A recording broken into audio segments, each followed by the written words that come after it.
আল্লাহ তুমি আমারে মাফ করে দাও, আমি পাপী, আমি অপরাধী, আমারে তুমি মাফ করে দাও, কবরে কান্দায়ও না। আল্লাহ মানুষের প্রথম বিপদ হলো মরণ, দ্বিতীয় বিপদ হলো কবর, তৃতীয় বিপদ হলো কিয়ামতের ময়দান। আল্লাহ একটার চাইতে একটা বড় বিপদ, তুমি আমারে মাফ করে দাও, আমারে তুমি ক্ষমা করে দাও আল্লাহ।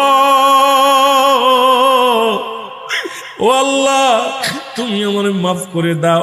কানতে কানতে যুবকের দেহখানা কঙ্কাল হয়ে গেলেন। এলহাম আলো যুবকের আর কান্দিস না, তোর চোখের পানি আল্লাহ সইতে পারে না। যিনি আসমান জমিনের মালিক, এই ভূখণ্ডের মালিক, যিনি চূর্ণ বিচ্ছিন্ন করে দিবে জমিনটা, আল্লাহ বলে কুল্লু মান আলাইহা